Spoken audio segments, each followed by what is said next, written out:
So a few days ago, JBL's headphone app accidentally leaked a few new pairs of headphones that have been fully announced at CES 2020.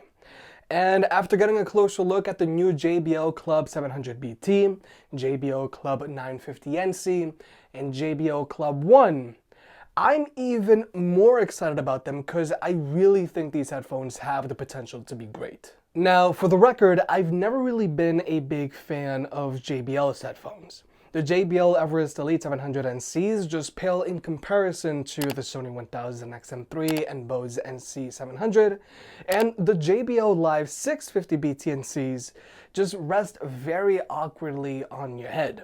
So one of the main reasons why I'm so excited for JBL's new Club series is that they have an all-new design language. Now, granted, JBL's Club series doesn't look all that unique, but I'm just glad to see that JBL is moving on from a design language that I think wasn't really working for them. I feel that JBL's previous design language was trying to copy the Beat Studio 3s, but it wasn't really working for them because their design was much rounder, a little more soft looking.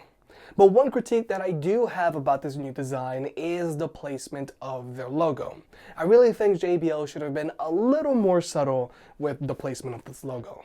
Now, when it comes to pricing, the JBL Club 700BTs are a pair of on-ear headphones and they're going to be retailing for $150.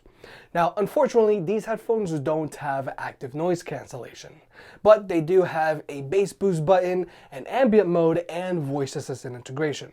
So I really think these headphones are coming after the Sony XB700s. Now, if these headphones have decent bass and if they fit well, they could be better than the XB700s. Next up are the JBL Club 950NCs, which are going to be retailing for $250.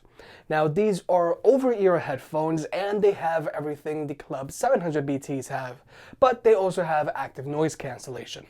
Add to the fact that these headphones come included with a hard shell carrying case, and it's clear that these headphones are coming after the Sony XB900N. If JBL manages to nail the fit of these headphones, and if the active noise cancellation and bass on these headphones is just as good as the Sony XB900Ns, then the Club 950NCs could very well become the best mid-tier ANC headphones. So Sony, watch out. And finally, there's the JBL Club One, which are the flagship headphones here, and they're going to be retailing for $350. Now, the Club Ones look very similar to the Club 950NCs, but they're using finer materials like sheepskin leather and more metal. Now, the feature set on these headphones is also a little different from the previous two headphones. Most notably, they don't have a bass boost button. However, the Club Ones do have active noise cancellation.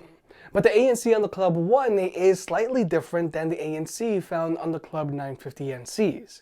They have this extra feature called Silent Now, so I guess this is implying that the Club Ones are going to have better active noise cancellation than the Club 950NCs. But I'm sure everybody's going to want to know, how does the ANC on these headphones stack up compared to the Sony 1000 XM3s and future Sony 1000 XM4s, which I think are probably going to be released in around June. So overall, I'm really looking forward to JBL's new Club series of headphones, specifically the Club 700BTs and Club 950NCs, because they bring a lot of value at their $150 and $250 price points. The Club Ones, on the other hand, have a lot of stiff competition, so we're going to have to see how they do when they're released in the spring. Which honestly is the most disappointing piece of news here, because I really thought these headphones were going to be released a lot sooner. Since these headphones are already showing up in JBL's Headphones app, I thought they'd be available to buy right now. I also want to point out that JBL announced a whole slew of gaming headsets that share the same design language as their new Club series. JBL's new gaming headsets range from $40 to $300. And I really think JBL might have a really good 2020 when it comes to their headphones. Their speakers, on the other hand, not so much. But now I want to adjust to JBL Boombox 2, which was officially announced at CES. Now this speaker is going to be retailing for $450 and is going to be released in the spring. Now, besides having a more angular design, which I am a fan of, I don't see any real upgrades from the original boombox.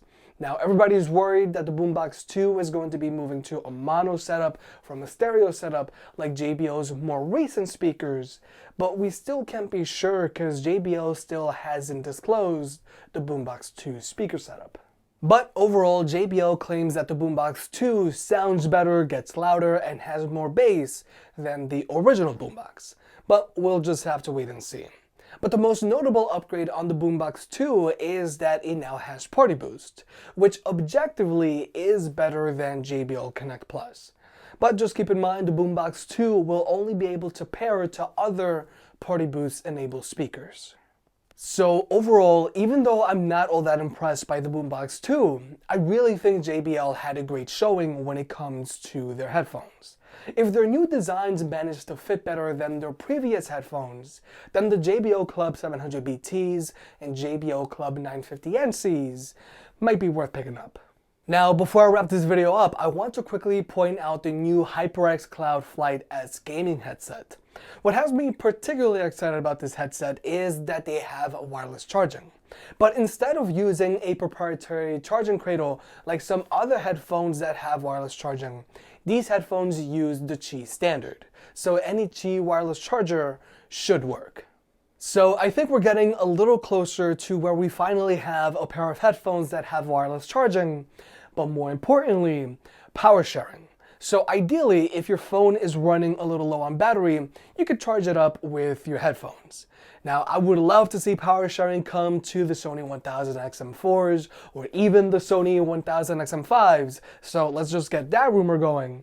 But I wouldn't be surprised if the AKG N700NC M3s have power sharing, because Samsung is just adding power sharing to all of their products. If you made it this far, I guess you enjoyed the video, so hit that like button and get subscribed. It helps out more than you realize. If you want to pick any of the products up mentioned in this video, those will be linked in the description down below, and you can also support the channel by checking out the merch store. But other than that, I'll catch you next time.